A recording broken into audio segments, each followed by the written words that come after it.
पहला पत्रस 2 अध्याय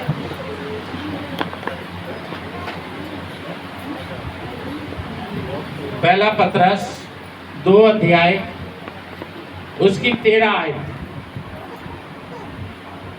प्रभु के लिए मनुष्य के ठहराए हुए हर एक प्रबंधक के अधीन रहो, राजा के इसलिए कि वह सब पर प्रधान है।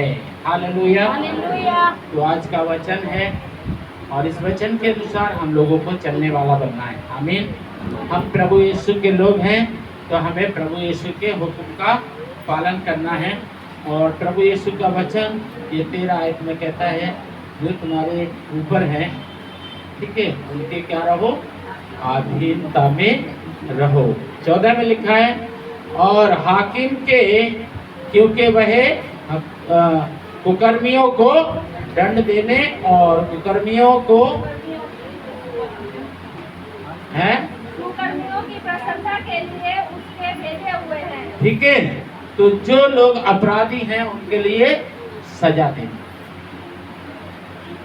चाहे वो जेल में है, थाने में है, जो अधिकारी हैं जो अपराधियों को सजा देते हैं, ठीक है ना, उनके भी अधीनता में रहो, मतलब उनका सहयोग करो, कानून का सहयोग करो। ठीक है।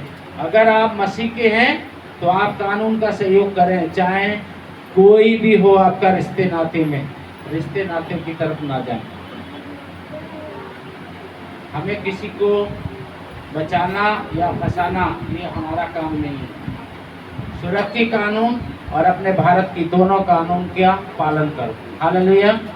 और ये दोनों कानूनों का पालन करने के लिए कोई भी कुर्बानी देना पड़े तो दो, क्योंकि तुम जिस प्रभु को मानते हो वो सच्चा और अच्छा है और ईमानदारी से न्याय करने वाला प्रभु है।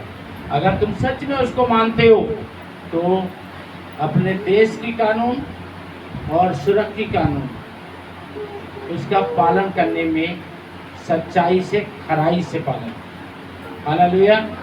चाहे उसके लिए तुम्हें कुछ भी गंवाना पड़े, कुछ भी, खुद की जान भी गंवाना पड़े तो कोई बात नहीं है, प्रभु का धन्यवाद करूंगा, चाहे जान भी देना, अगर खुद की जान भी गंवाना पड़े। यही तो है, अगर सच्चाई पे चले आप, उसका साथ नहीं दोगे, कानून का साथ दोगे, वो क्या करेगा आपको? या छूट के आके तुम्हारा कत्ल करेगा, या अंदर जेल में से उसके दिमाग में होगा मैं जेल में से डॉन बन के, बहुत से जेलों में डॉन बन के, और बाहर वो चला रहे हैं, क्या बोलते हैं, रैकेट बोलते हैं, रॉकेट, बदमाशी भाषा में क्या बोलते हैं?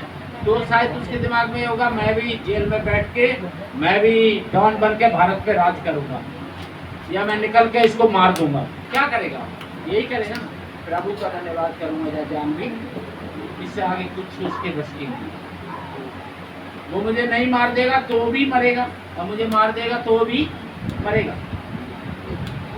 मैं तो जिंदा रह के भी सुरग जाऊंगा और मर के भी सुरग जाऊंगा, मैं दोनों तरफ से सुरग जाऊंगा।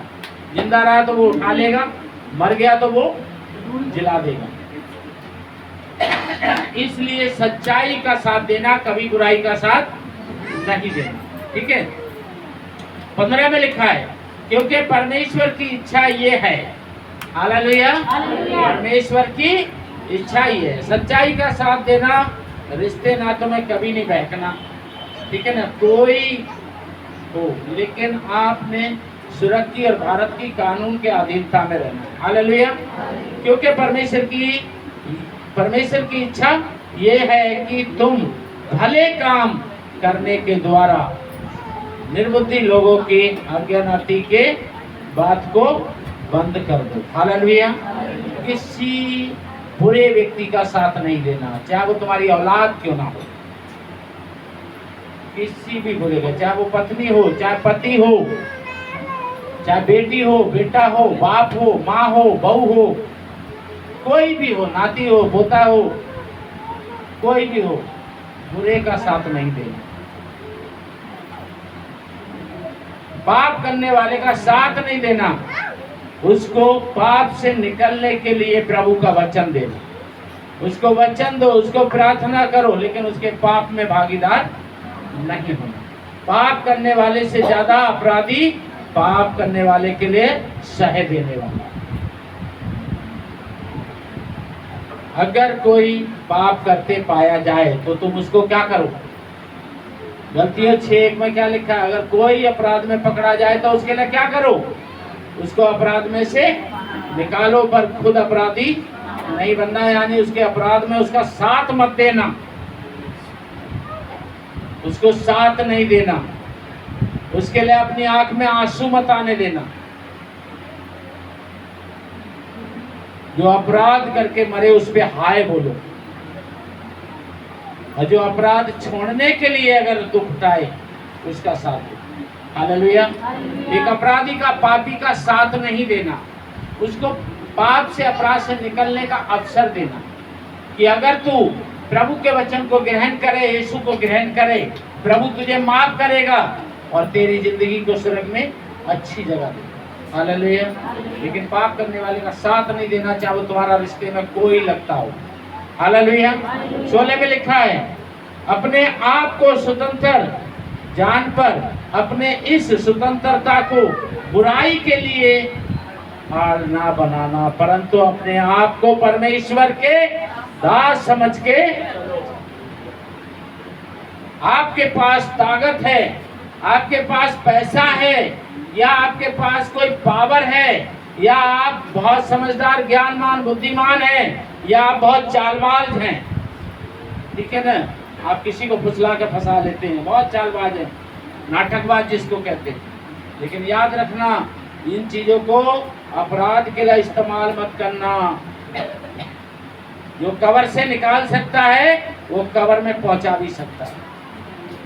जो लाल समुद्र को सूखा करता है वो दोनों तरफ से फिर मिला भी देता है, भूलना नहीं। हालेलुया।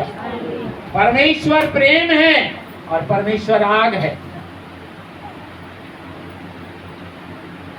अगर परमेश्वर की इच्छा पे चलो तो समुद्र को सूखा कर देता है, और परमेश्वर का विरोध करो तो समुद्र में डुबा के भी मार देता है। इसलिए पाप नहीं करना और पाप करने वाले का साथ नहीं देना। एक काम को प्रभु कहता है, बाकी सारे काम तुम करो, तुम्हारे सारे कामों पे परमेश्वर आशीष देगा। हालेलुया। तुम्हारे जिन जिन कामों में तुम हाथ लगाओगे, बाइबल में लिखा है परमेश्वर तुम्हें आशीष देता रहेगा। जिन जिन कामों में हाथ लगाओगे तुम सफलता पाओगे। परमेश्वर तुम्हारे लिए किसी भी बात की घटी नहीं होने देगा। तुम घमंड से कहोगे यहोवा मेरा चरवाहा है, मुझे कोई घटी नहीं। घमंड से कहोगे, बस सारे काम करना, लेकिन एक काम मत करना, एक पाप नहीं करना और पाप करने वाले का सहयोग नहीं करना। हालेलुया। पाप नहीं करना, पाप करने वाले का सहयोग नहीं करना, चाहे तुम्हारा बेटा ही क्यों ना हो, बलिदान पे चढ़ा देना, उसके लिए आंसू मत बहाना। तुम्हारा घर का कोई सदस्य हो, चाहे बहू हो, चाहे बेटा हो, चाहे पत्नी हो, चाहे पति हो, कोई भी हो, उसके लिए अपना कीमती आंसू खराब मत करना। सारे काम करो तुम, तुम्हारे हर काम पे परमेश्वर आशीष देगा। रात और दिन तुम बढ़ते जाओगे। आपकी कुप्पी का तेल कभी खत्म नहीं होगा, आपके कनस्तर का आटा कभी खत्म नहीं होगा, आपका बटुआ कभी खाली नहीं होगा, आपका बैंक बैलेंस कभी घटेगा नहीं। आप किसी के आगे हाथ नहीं फैलाएंगे, कंगाली शब्द आपकी जिंदगी में कभी नहीं आएगा। बस सारे काम करना, एक काम को याद रखना, प्रभु कहता है पाप ना करना, और पाप करने वाले का बिल्कुल साथ नहीं देना। वजह से तो एक में लिखा है, पापियों की मंडली में, पापियों की संगति में, पापियों के साथ नहीं नहीं नहीं, ना खड़े होना, ना बैठना, ना चलना। लास्ट में सुन लीजिए 17, सबका आदर करो, भाइयों से प्रेम रखो। मैंने पहले सुअर और कुत्ते का शब्द बोला था। जो भाई का दुश्मन वो ही कुत्ता है। लाइव पे बोल रहा हूँ ऑनलाइन।